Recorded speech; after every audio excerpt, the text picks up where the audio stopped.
अगर आपको आज का एपिसोड पसंद आए तो द ब्लैंक पेज ऑफिशियल को सब्सक्राइब ज़रूर करिएगा और बेल आइकन को प्रेस करना मत भूलिएगा।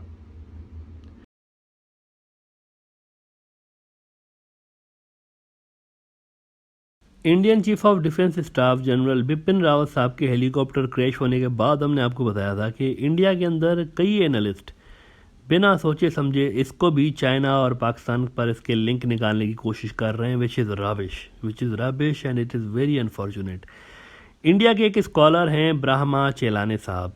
इन्होंने पहले ही दिन जब ये घटना हुई है, मौसूफ ने उसी दिन ट्विटर अकाउंट अपना संभाला और ऐसे ही इडली डोसा खाते हुए और जलेबी फाफड़ा खाते हुए उनके माइंड में आया ऐसा ही कि यार ये चाइना वाले रिलैक्स होके क्यों बैठे हैं, मैं ज़रा इनका नाम ले लूँ।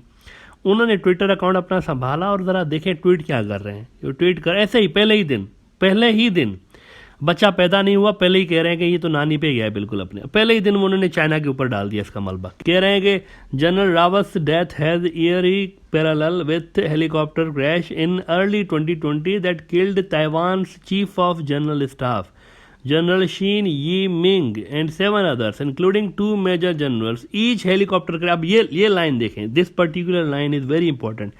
मौसूफ कह रहे हैं कि each helicopter crash eliminated a key figure in defense against People's Republic of China's aggression।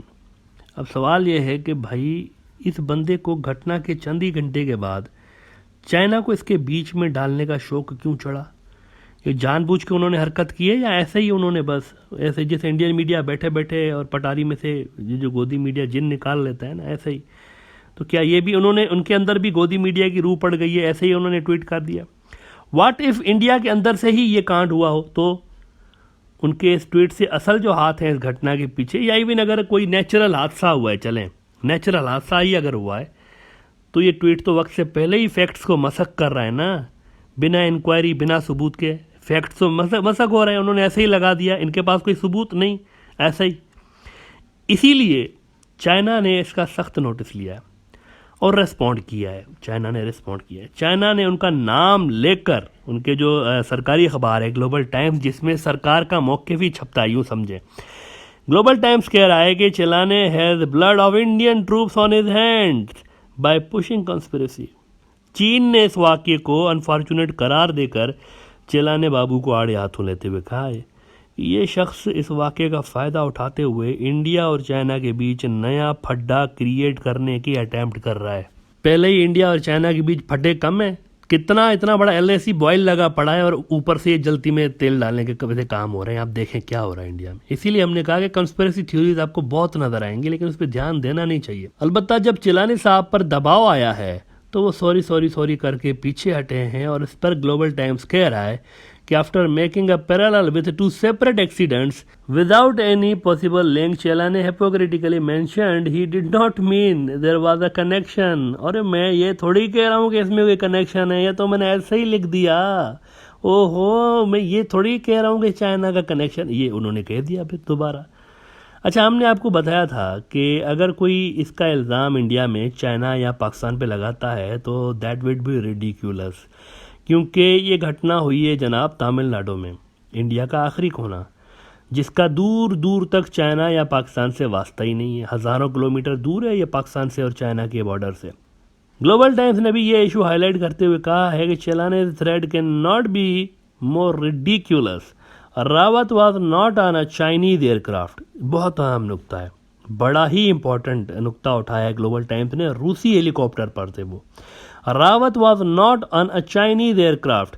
The helicopter did not crash anywhere near the India-China border, but in southern India. Shalani, however, wasted no time in spinning his conspiracy theory. जब यह वाक़या हुआ था उसी रोज़ हमने ये बात की थी कि आपको हज़ारों किस्म की कंस्पिरेसी थ्योरीज नज़र आएंगी, ये हुआ होगा, वो हुआ होगा। बहुत सारे सो कॉल्ड जो स्कॉलर्स और इंटेलेक्चुअल्स हैं वो अपनी वाह कराने के लिए ऐसे ही हवाई फायर जो नहीं होते, हवाई फायर विदाउट एनी पर्पस, वो करते हुए नज़र आएंगे। लेकिन सवालात जो ज़्यादा उठ रहे हैं अभी तक जो आप वेस्टर्न मीडिया देख लें, आप इंडियन मीडिया के अंदर भी कुछ सेक्शंस हैं वो देख लें, या फिर रीजनल मीडिया देख लें, तो इंडिया के अंदर से ज़्यादा सवालात हैं। मिसाल के तौर पर सबसे ज़्यादा जो सवाल डिस्कस हो रहा है वो ये डिस्कस हो रहा है कि हेलीकॉप्टर इतना नीचे क्यों उड़ रहा था। इंपॉर्टेंट क्वेश्चन है, इतना नीचे क्यों था, इतना लो अल्टीट्यूड पे? यानी कंट्रोल टावर वाले क्या कर रहे थे फिर? एक वीडियो वैसे आया हुआ है, यानी क्रैश होने से ज़रा पहले हेलीकॉप्टर का वीडियो आया हुआ है। उसमें साफ तौर पर नज़र आ रहा है कि ख़तरनाक पहाड़ी टेरेन के बावजूद हेलीकॉप्टर बहुत ही नीचे है, लो अल्टीट्यूड पे उड़ रहा है। ऐसा क्यों था? आखिर क्या वजह थी कि हेलीकॉप्टर इतना नीचे क्यों आया हुआ था?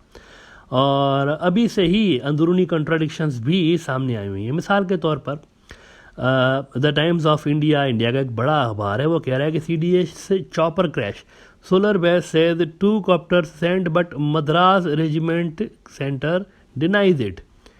देखिए, एक प्रोटोकॉल होता है रूट को चेक करने के लिए, कोई भी VIP मूवमेंट होती है ना इस तरह की, तो उसको चेक करने के लिए पहले एक फ़्लाइट जाती है हमेशा उस रूट को चेक करने के लिए, वेदर देखने के लिए और इस तरह। लेकिन इस बार ऐसा नहीं हुआ, बल्कि कंट्राडिक्टरी इंफॉर्मेशन मौसूल हो रही है। और इंडिया के अंदर भी जाहिर सी बात है कि करोड़ों लोग जानना चाहते हैं कि क्या हुआ है। लेकिन इससे पहले ये इस तरह अगर ब्लेम गेम शुरू हो गई ना, तो ये कोई मुनासिब बात नहीं है, ये कोई मामूली वाक़या नहीं हुआ। इस तरह गैर जिम्मेवारी के तुक्के मारे जाएं कि देखें ना ताइवान में ये हुआ, देखें ना इधर, इस तरह ये कोई बात नहीं है। देखें, ये कोई बात नहीं है, ये कोई मामूली वाक़या नहीं है, इस पर सीरियसली संजीदगी का मुजाहरा करना चाहिए। और चाइना के मीडिया ने भी इसी हवाले से एक बड़ा अहम नुक्ता उठा लिया है। ग्लोबल टाइम्स कह रहा है कि India defence chiefs death shows flaws in Indian military deals heavy blow to its modernisation. हमने इस पे बात की हुई है ब्रॉडर व्यू में पहले ही कि इंडिया की जो फौज है, जनरल रावत जो है, ये मॉडर्नाइजेशन पर काम कर रहे हैं और थिएटर कमांड्स बना रहे हैं और कई तरह की एक जिद्दत लाने की कोशिश कर रहे हैं। लेकिन हमने कहा था कि ये इंडिया की जो मिलिट्री है उसको हेल्प नहीं करेंगे चाइना के अगेंस्ट। और यही बात इंडिया के अंदर कई डिफेंस एक्सपर्ट्स, कई रिटायर्ड और हाजिर सर्विस फौजी वो भी मानते हैं कि जनरल रावत साहब जो अटैम्प्ट्स कर रहे थे मॉडर्नाइजेशन के, ये इनफ नहीं है पाकिस्तान और चाइना की थ्रेट को काउंटर करने के लिए। पाकिस्तान के लिए तो वो कहते कि चले ठीक है, यहाँ तक तो काम आ जाएगा, लेकिन चाइना के लिए ये बिल्कुल भी काम नहीं आएंगे। बहुत से रिटायर्ड और हाजिर सर्विस फौजी वो भी यही बात कहते थे। तो वो चाइनीज़ कह रहे हैं कि ये जो मॉडर्नाइजेशन वैसे जो कुछ भी हो रही थी उसके लिए एक सॉलिड ब्लो है ये वाला जो वाक़या हुआ है। और आपको याद होगा कि कुछ रोज़ पहले ही हमने यूरेशियन टाइम्स की एक स्टोरी पर बात की थी, आपके साथ वो शेयर की थी कि 70% इंडिया के हेलीकॉप्टर्स पुराने हो गए, अपनी लाइफ पूरी कर चुके हैं। कल चाइना के सरकारी अखबार ने भी कुछ ऐसी ही बात हाईलाइट करते हुए कहा है अपने मिलिट्री एक्सपर्ट्स के हवाले से इंडिया के लिए कि some military equipment is quite old and outdated but still in service. This shows that India's overall military capacity is worrisome. और उन्होंने कहा है कि इंडिया कुछ हथियारों के कंपोनेंट्स अपने मुल्क में बना सकता है, लेकिन अक्सर जो उनके हथियार आते हैं ये बाहर से मंगवाता है और फिर इंडिया में असेंबल किए जाते हैं। और इस तरह के हथियारों को चाइनीज़ कहते हैं कि फिर ये काम के नहीं होते मैदान जंग में। मतलब आप एक तरह से गुजराती थाली बना दें, अपने मिलिट्री इक्विपमेंट्स को गुजराती थाली बना दें। यानी आप देखें कि उसमें इंडियन हथियार भी हैं, उसमें रूसी हथियार हैं, उसमें अमेरिकन हथियार हैं, उसमें इजरायली हथियार हैं, उसमें फ्रांसीसी हथियार हैं, लोकल भी हैं, सब कुछ है। गुजराती थाली में भी ऐसा होता है, बहुत बड़ी थाली होती है और उस थाली के अंदर छोटी छोटी प्यालियाँ होती हैं। हर प्याली में डिफरेंट सब्जी लगी हुई होती है, सेंटर में चावल होते हैं या चपातियाँ होती हैं, इस तरह ये गुजराती थाली होती है। तो जो इंडियन डिफेंस सिस्टम है वो भी एक प्रोक्योरमेंट के हिसाब से गुजराती थाली बना हुआ है। रूसी हथियार हैं, इजरायली हथियार हैं, फ्रांसीसी हथियार हैं, अमेरिकन हथियार हैं, इंडिया के अपने हथियार हैं, एक गुजराती थाली बनी हुई है। चाइनीज़ कह रहे हैं कि इस तरह थोड़ी होता है, मैदान जंग में इसका कोई फ़ायदा नहीं होता, ये उल्टा गले में पड़ जाती है। हथियारों के अंदर भी एक सिमिलरिटी होना, जॉइंटनेस होना ज़रूरी है। अगर आप इतने डिफरेंट हथियार आएंगे उनके अंदर, फिर आप एक जॉइंटनेस पैदा नहीं कर सकते। चीफ ऑफ डिफेंस स्टाफ का रावत साहब का हेलीकॉप्टर भी रूसी था एज वी सेड, और दुनिया के 60 मुल्क ये हेलीकॉप्टर यूज़ करते हैं। ये पुराना या ख़राब हेलीकॉप्टर नहीं था, one of the best helicopters in the world आप इसको कह सकते हैं।